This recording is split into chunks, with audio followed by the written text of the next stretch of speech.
Hello students, आज हम लोग जो टॉपिक करने वाले हैं वो है लाइट रिफ्लेक्शन एंड रिफ्रैक्शन, जो कि क्लास 10th का टॉपिक है और वहाँ पे काफ़ी अच्छा खासा वेटेज रखता है ये।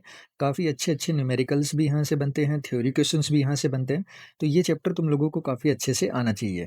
तो अगर तुम लोग क्लास 10th के अंदर हो या फिर 12th के अंदर हो और अपना रिविज़न करना चाहते हो, तो ये वाली वीडियो तुम्हारे लिए बेस्ट रहेगी।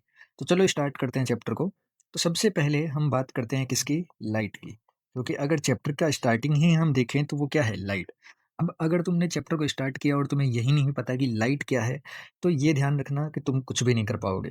तो सबसे पहले अगर मैं लाइट को डिस्कस करता हूँ, तो लाइट के बारे में तुम्हें पता होना चाहिए कि लाइट एक क्या है? एनर्जी की फॉर्म है। कैसी फॉर्म है?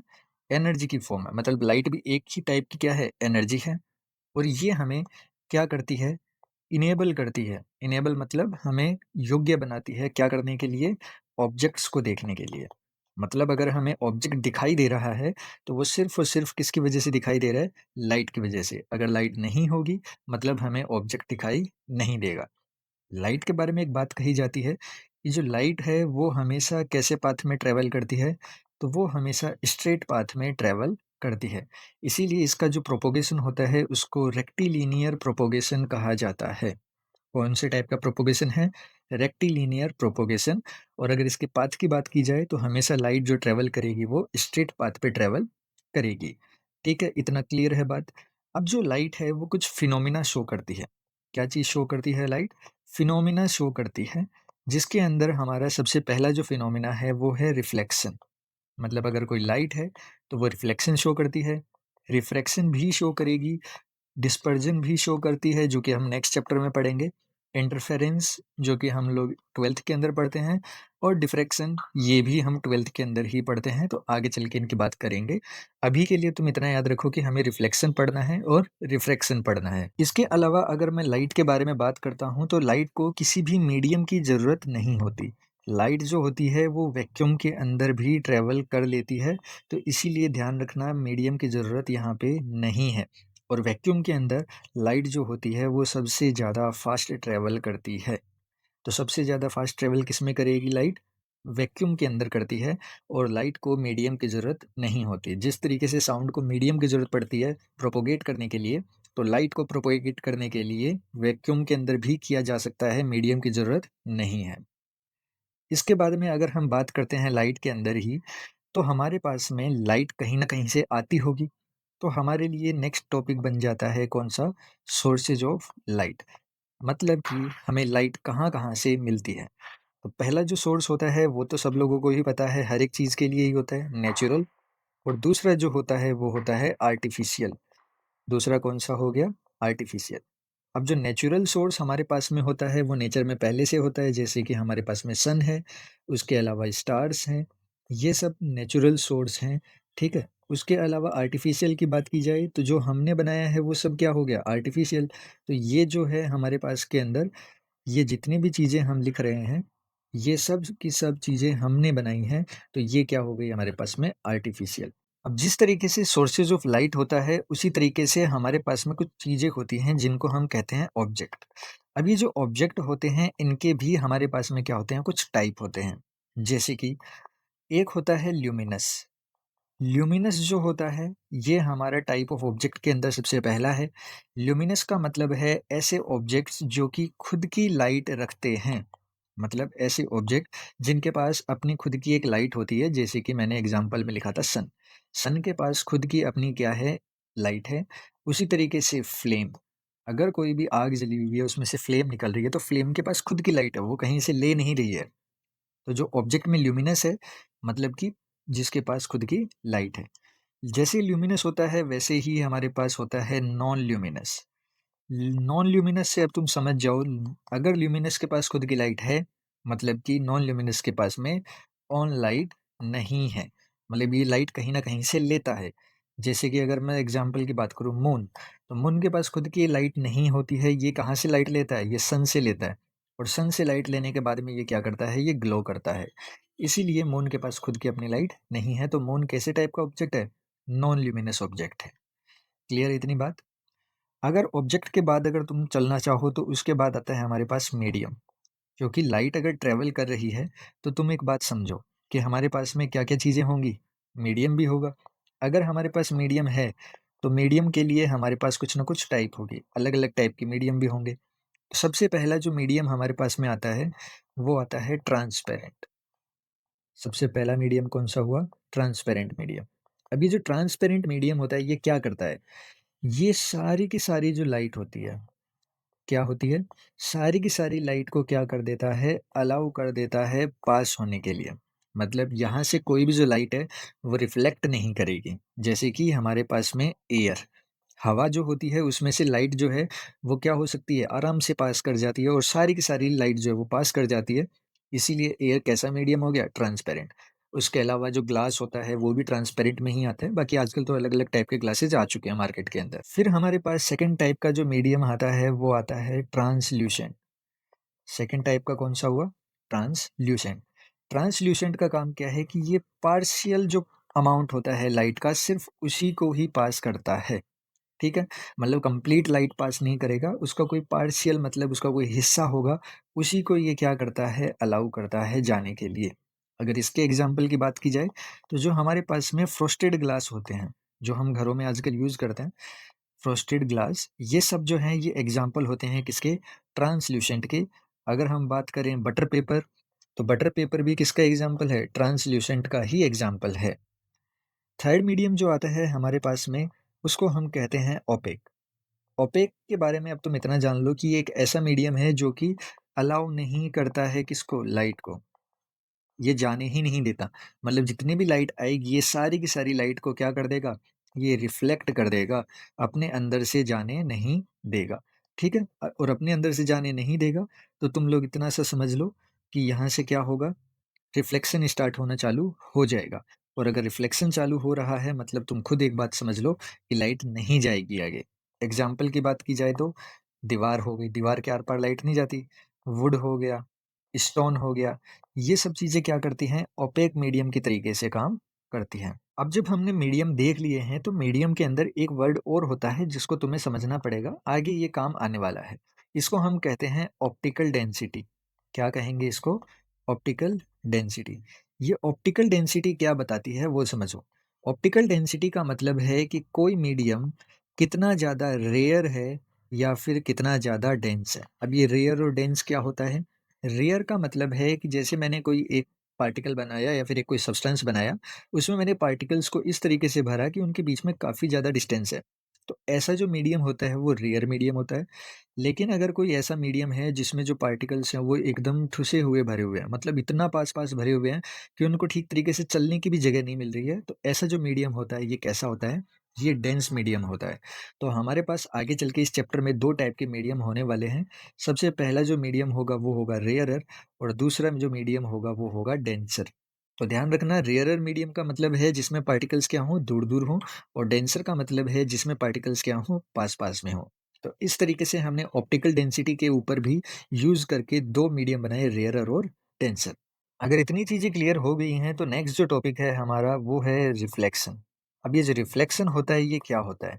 रिफ्लेक्शन का मतलब है कि अगर कोई लाइट किसी एक ऐसे मीडियम के ऊपर आती है जो कि एक साइड से क्या हो पॉलिश्ड हो, तो वो जो लाइट जहाँ पे टकराएगी, उस पॉइंट के ऊपर एक लाइन बनाएँगे हम, उसको हम क्या कहेंगे नॉर्मल। इस नॉर्मल से वो क्या करेगी, एक एंगल के साथ में बाउंस बैक कर जाएगी। मतलब ये जो लाइट रे आई थी, इस लाइट रे को मैंने कहा इंसिडेंट रे, इसको मैंने कहा ये जो डॉट वाली लाइन मैंने बनाई, इसको मैंने कहा नॉर्मल। यहाँ से जो ये बाउंस बैक वाली लाइट है, इसको मैं कह रहा हूँ रिफ्लेक्टेड रे। कौन-सी रे कह रहा हूँ मैं? रिफ्लेक्टेड। ध्यान रखना रिफ्लेक्शन और रिफ्रैक्शन अलग-अलग चीज़ें हैं। यहाँ पे जो चीज़ है ये रिफ्लेक्टेड है, ये इंसिडेंट है। अब ये जो एंगल है यहाँ पे इस एंगल को हम कहते हैं angle I, angle of incidence. और यहाँ पे ये जो एंगल है इस एंगल को हम कहते हैं एंगल ऑफ रिफ्रैक्शन। मतलब कितने एंगल के साथ में जो लाइट है वो गई है। तो रिफ्लेक्शन के बारे में अगर तुमसे कोई डेफिनेशन पूछ ले तो सिंपल सा कहना है बाउंस बैक ऑफ लाइट। क्या कहोगे? Bounce back of light in same medium, in same medium, इसी को हम क्या कहते हैं? रिफ्लेक्शन कहते हैं। कि अगर कोई लाइट रे जो है वो एक मीडियम से आई और किसी सरफेस से टकराने के बाद वापस उसी मीडियम में चली गई, तो उसी को हम क्या कहते हैं, बाउंस बैक कहते हैं। और इसी बाउंस बैक के फिनोमिना को हम क्या कहते हैं, रिफ्लेक्शन कहते हैं। इसमें 3 चीज़ें होती हैं, इंसिडेंट रे, रिफ्रैक्टेड रे और नॉर्मल। साथ ही साथ में यहाँ पे जिस पॉइंट के ऊपर ये इम्पैक्ट करती है, जैसे कि ये रहा पॉइंट, इस पॉइंट को बोला जाता है point of impact. Point of impact, या फिर कई जगह पे इसको पॉइंट ऑफ इंसिडेंस भी कहा जाता है, तो कंफ्यूज नहीं होना है। लेकिन ये पॉइंट वही है जहाँ पे इंसिडेंट रे आके हिट की है इस मीडियम को। क्लियर है बात इतनी? अब जब हम रिफ्लेक्शन के बारे में बात कर रहे हैं, एंगल आई और एंगल आर हमने बनाया, तो यहीं से कुछ लॉ बन के आए हमारे पास में, जिसको हम कहते हैं लॉज ऑफ रिफ्लेक्शन। अब ये जो लॉज ऑफ रिफ्लेक्शन है, इसमें सबसे पहला जो लॉ है, वो हमें बताता है कि जिस एंगल के ऊपर लाइट जो है वो इंसिडेंट होती है, उसी एंगल के ऊपर जो लाइट है वो रिफ्लेक्ट भी करेगी। मतलब एंगल आई जो है वो बराबर होगा किसके, एंगल आर के। ये हमारा क्या कहता है, रूल नंबर 1 या फिर पहला लॉ जो है वो कहता है। दूसरा लॉ हमें कहता है कि जो हमारी इंसिडेंट रे है, कौन सी रे, इंसिडेंट रे। दूसरी हमारी कौन सी रे है, रिफ्लेक्टेड रे। और जो हमारा नॉर्मल है, ये सब के सब जो हैं सेम प्लेन में लाई करते हैं। मतलब ये किसी और प्लेन में नहीं होंगे, ये एक ही प्लेन के अंदर क्या करेंगे, लाई करेंगे। मतलब ये पूरा का पूरा एक ही सरफेस में, एक ही प्लेन में ये काम होता है। तो जब लॉज ऑफ रिफ्लेक्शन ने हमें बताया कि एंगल आई और एंगल आर जो है वो क्या होता है, बराबर होता है, तो उसके बाद में हमारे पास में रिफ्लेक्शन के भी क्या होते हैं, कुछ टाइप्स होते हैं, जिसको हम बोलते हैं types of reflection. Types of reflection की अगर बात की जाए, तो टाइप्स ऑफ रिफ्लेक्शन में 2 टाइप के रिफ्लेक्शन होते हैं। सबसे पहला जो होता है, वो होता है हमारे पास में रेगुलर, और दूसरा जो होता है उसको हम कहते हैं डिफ्यूज। अब ये डिफ्यूज और रेगुलर रिफ्लेक्शन क्या है वो समझो। रेगुलर रिफ्लेक्शन का मतलब है कि कोई भी क्या होगी, स्मूथ सरफेस होगी। स्मूथ सरफेस मतलब उसमें कोई भी यहाँ पे गड्ढे नहीं होंगे, कोई भी उतार-चढ़ाव नहीं होगा। लेकिन जो डिफ्यूज़ होती है, वो सिंपल नहीं होती, मतलब स्मूथ नहीं होती। वो कहीं से ऊपर उठी हुई होगी, कहीं से नीचे उठी होगी। जैसे कि अगर तुमने वॉल देखी होगी, दीवार, दीवार कहीं से भी ऐसी नहीं होती स्मूथ जैसी, वो खुरदरी होती है। मतलब उसमें कहीं पे दाने बाहर होंगे, कहीं पे दाने अंदर होंगे। जैसे हो गया पेपर, पेपर भी कैसा मीडियम है, डिफ्यूज़ मीडियम में काउंट किया जाता है। और इस मीडियम से जो रिफ्लेक्शन होगा वो कौन-सा रिफ्लेक्शन होगा? डिफ्यूज़ रिफ्लेक्शन होगा। और स्मूथ सरफेस की बात की जाए, तो अगर कोई एक प्लेन पेपर है, कैसा है? Plain paper. अब प्लेन पेपर कैसा एग्ज़ाम्पल है? डिफ्यूज़ का। लेकिन अगर मैं प्लेन पेपर की जगह पे क्या कर दूँ? प्लेन मिरर कर दूँ, तो मिरर जो होता है वो कैसा रिफ्लेक्शन शो करेगा? रेगुलर रिफ्लेक्शन शो करेगा। ठीक है? तो इस तरीके से हमारे पास में क्या हुए, 2 टाइप के रिफ्लेक्शन हुए, रेगुलर और डिफ्यूज़। अब रिफ्लेक्शन जो है हमारे पास में हो जाते हैं, तो रिफ्लेक्शन भी हमारे पास में 3 टाइप के मीडियम से होते हैं। सबसे पहला हमारे पास में जो मिरर है, कौन-सा मीडियम? मिरर जो मीडियम है, यहाँ से हम लोग क्या करते हैं, रिफ्लेक्शन को पढ़ते हैं इस चैप्टर के अंदर। तो मिरर को हमने क्या कर दिया, 3 टाइप में डिवाइड कर दिया। कैसे-कैसे, ध्यान देना। सबसे पहला जो हमने बनाया, वो बनाया हमने प्लेन मिरर। जो कि हम यहाँ से देख रहे हैं स्मूथ से। तो प्लेन मिरर जो होता है, ये कैसा होता है, जो हम घरों में लगाते हैं, जिसमें तुम सुबह-सुबह अपने बाल बनाते हो, मेकअप करते हो, वो सब मिरर जो है वो कौन से मिरर हो गए? Plane mirror. दूसरा जो मिरर होता है वो हमारे पास में होता है स्फेरिकल मिरर। कौन-सा मिरर होता है? Spherical mirror. लेकिन इस स्फेरिकल मिरर को हम फर्दर 2 पार्ट में डिवाइड कर देते हैं। सबसे पहला जो पार्ट हम बनाते हैं वो होता है कॉनकेव, और दूसरा जो हम बनाते हैं वो होता है कॉन्वेक्स। कॉनकेव मिरर जो होता है वो अलग टाइप का होता है, कॉन्वेक्स अलग टाइप का होता है, लेकिन ये दोनों के दोनों ही बनते किससे हैं? स्फेरिकल मिरर से बनते हैं।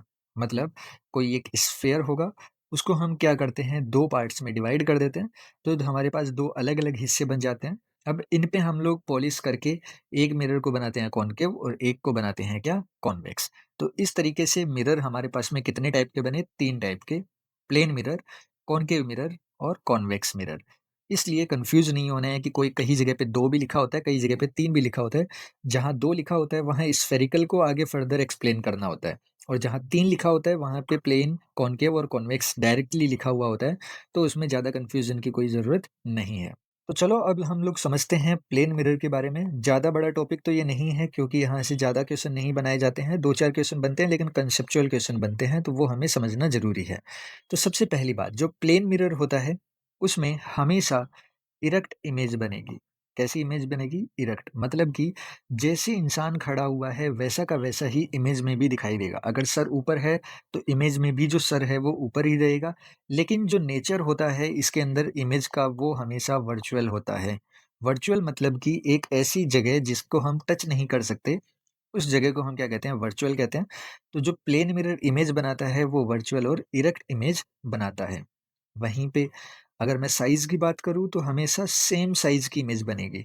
मतलब अगर कोई 7 फुट का आदमी मिरर के सामने खड़ा हुआ है, प्लेन मिरर के सामने, तो उसकी इमेज भी कितने फुट की बनेगी? 7 फुट की ही बनेगी, छोटी-बड़ी नहीं बनती है। बट यहाँ पे एक जो कन्वर्ट होता है या फिर एक चेंज जो होता है वो क्या होता है? वो होता है कि यहाँ पे हमें लेटरल इन्वर्जन देखने के लिए मिलता है। कौन-सा इन्वर्जन देखने के लिए मिलता है? Lateral inversion. लेटरल इन्वर्जन का मतलब होता है अगर कोई राइट में देख रहा है तो वो मिरर के अंदर लेफ्ट में दिखाई देगा।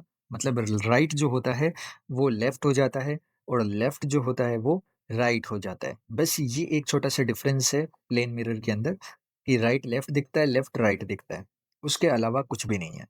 मेन बात जो है वो ये है कि अगर ये कोई एक मिरर है और इधर ऑब्जेक्ट रखा हुआ है, इधर उसकी इमेज बन रही है, तो मिरर से ऑब्जेक्ट का जो डिस्टेंस होगा, उतना ही डिस्टेंस यहाँ मिरर से इमेज के बीच का भी होगा। मतलब distance of object is equal to the distance of image. ये बस तुम्हें पता होना चाहिए। ऑब्जेक्ट के डिस्टेंस को हम यू मानते हैं और इमेज के डिस्टेंस को हम वी मानते हैं। तो यू जो होगा वो बराबर होगा वी के, किसके अंदर? प्लेन मिरर के अंदर। ये बात तुम्हें पता होनी चाहिए। इसके अलावा इन 4 पॉइंट के अलावा हमारे पास कुछ भी नहीं है इसमें पढ़ने के लिए। बट हाँ, प्लेन मिरर में भी एंगल आई और एंगल आर जो है वो रूल काम करता है। याद रखना कहाँ-कहाँ यूज़ होता है इसका, तो मिरर्स तो तुम सब लोगों को पता है। उसके अलावा सोलर कुकर के अंदर इसका यूज़ किया जाता है। सोलर कुकर के अलावा जो हमारे पास पेरिस्कोप होता है, वहाँ पे भी इसका यूज़ किया जाता है। किसका यूज़ बता रहा हूँ मैं यहाँ पे? प्लेन मिरर की बात कर रहा हूँ। तो ये सब चीज़ें ऐसी हैं जो कि तुम्हें पता होना चाहिए प्लेन मिरर के बारे में।